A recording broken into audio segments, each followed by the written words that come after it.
Welcome to Aussie Nomad Life. In this episode, we fly to Da Nang, Vietnam. And this isn't just a quick trip. We're here for 3 months. This means it's time to find a condo, get out of the tourist bubble, and figure out what everyday life really costs here in Da Nang.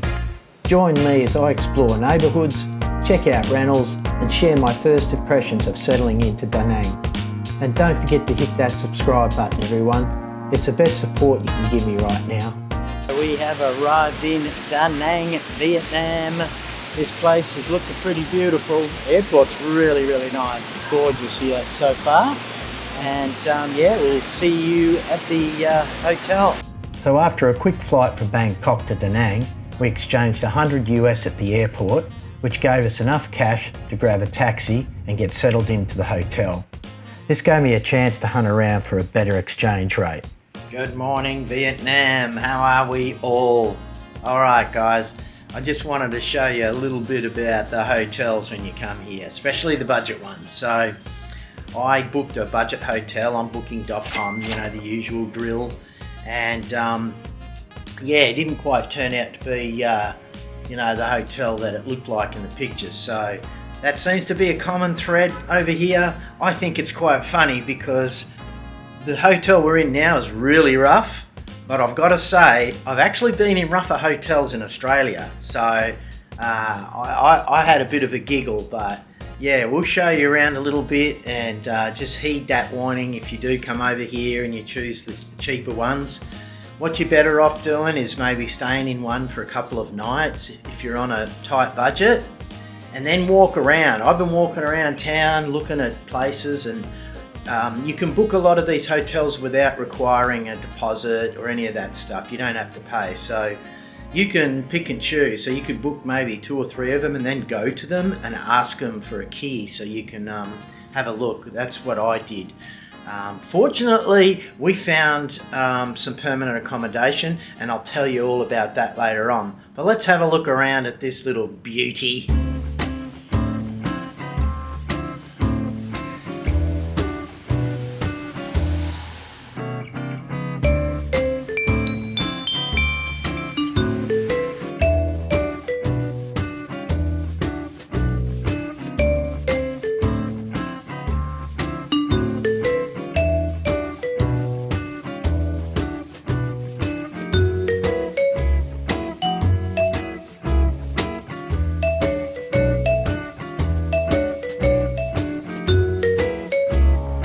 So before anyone jumps in and tells me not to whinge because the room was so cheap, you're absolutely right. This is just for fun. I'd never call out the hotel by name because honestly, you get what you pay for. The location was spot on, and besides the karaoke bars across the street that thought they were auditioning for Vietnam Idol, we actually had a great stay. But I'll admit, I was more than ready to swap the expat party zone to somewhere a little quieter, maybe with fewer late night power ballads.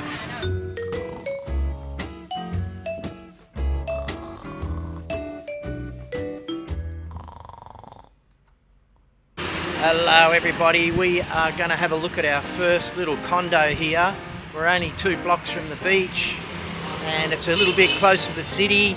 So yeah, we're going to check it out and I'll report back. We'll take some shots and we'll show you the process. So I hope it works out because I wouldn't mind moving in tomorrow. So we checked out this 1-bedroom condo that on paper seemed like a great option. Good size, decent layout and within our budget. But as soon as we got to the kitchen, we knew it wasn't going to work. There was no natural light, no airflow, and it felt really closed in. Cooking in a space with no ventilation just isn't practical. So while the location and price were right, this one just wasn't a fit for us. So we passed on the condo and found this really nice Vietnamese noodle place close by. Finding the right places to eat that suit your budget and food preferences is very important. My girlfriend and I prefer to eat local food, but we are both fussy because we love our Thai food. This lovely meal was quang noodle with quail, egg and chicken, and it was only 35,000 a plate.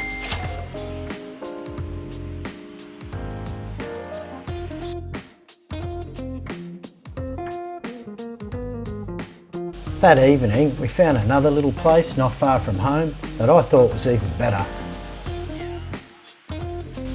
So my dish was the beef rice with red wine sauce. My girlfriend had the Hanoi beef noodles, and again, both meals were 35,000 a plate.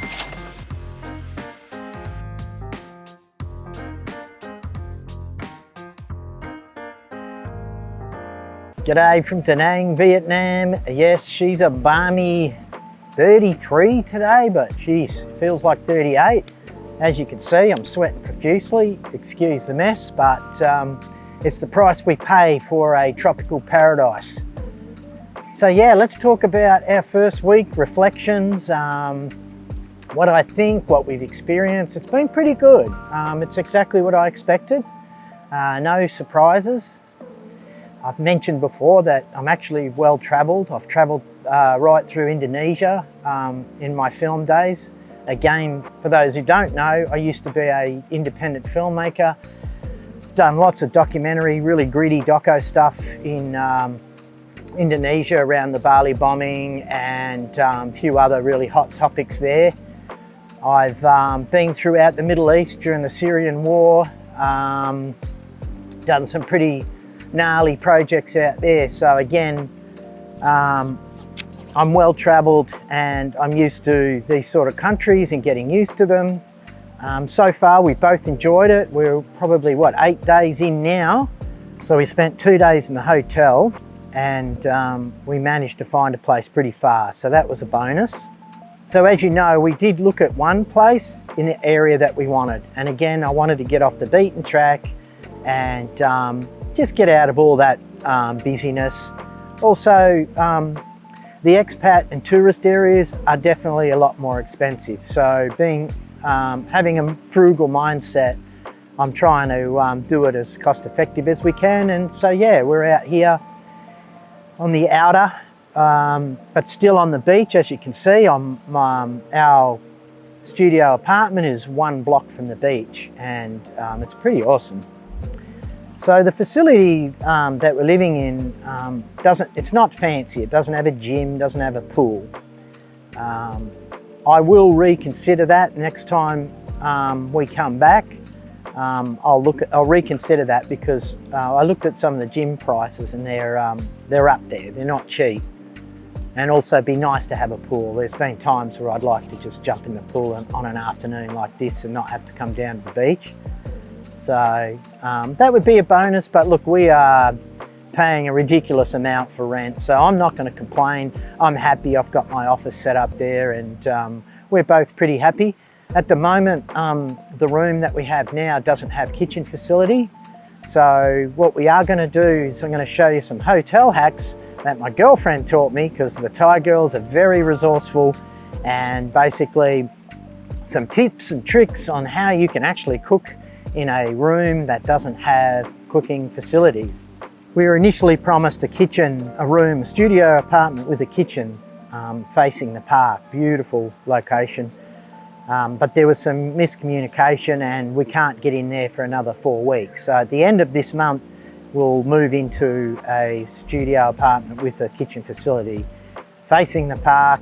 Beautiful room, and we'll be able to cook properly then. So let's talk about food. So I've shown off a couple of local places that suit us. Now you really got to look around. I think you got to look around a bargain for everything in this place.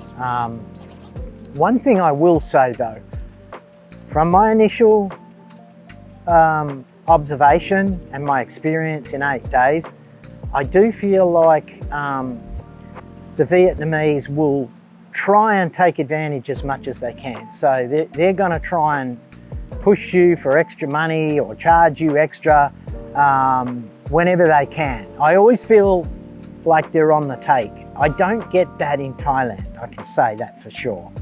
I feel like in Thailand they're up front. Whether they're going to overcharge you or not, you know from the onset what the cost is going to be, and you either pay it or you don't. Here, you gotta negotiate, you gotta be careful, you gotta be observant.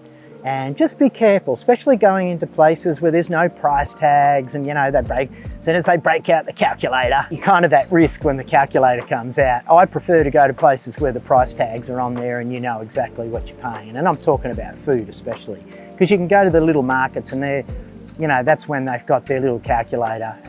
And these little things can add up. So just be careful there. I don't mind, we kind of know what we're doing. We're both street savvy, my girlfriend and I. You know, we're not silly people and, you know, we worked it out pretty fast. So going back to the food, we found a couple of places that cook local food, and we love and prefer to eat local food. I haven't eaten any Western food since I've been here. I prefer eating Asian dishes myself. But again, you've got to shop around. It's all trial and error, finding that sort of middle ground between cost and quality, because I have to say Thai food is definitely far more superior. The other thing I'm discovering here is they use MSG in a lot of meals, and that stuff puts me to sleep, man. Like, it's not good. I get dehydrated and it puts me to sleep. I sound like an old man now. But it does, it's not good for you. So I got sick of eating the MSG. Like, no matter where we go, they're loading up the food with MSG. So last night, we managed to cook our own meal for the first time. We did some hotel hacks, which I'm gonna do a special series on, hotel hacks, how you can cook and look after yourself in a room without cooking facilities. And we did that last night. Well, my girlfriend did, she was awesome. And we had a beautiful meal, no MSG. We knew what went in it and it was awesome. So I was very happy. So yeah, so we found a couple of places that we really like, MSG or not. We'll still eat there. And we're gonna test out another place tonight. And I found another place that's charging around, we're looking around 35 to 40,000 a plate. That's the price point. And then you've got to just compare the quality for that price. So look at your price point, look at the quality, and if it's sufficient, then that's where we go. So obviously we want to find more than one place, because you don't want to be eating in the same place every night. It gets pretty old. There are a lot of, in the area that I'm at, there's actually a lot of Korean tourists. There's some spots around here where obviously all the Korean tourists come. And you have a look at the restaurants on the streets where they're going. And in fact, the buses drop them right off. And you only have to go and have a look at the menus and they're up there. Like for Vietnam, they're very, very expensive. So again, each to his own. If you can afford that sort of price, then go for it.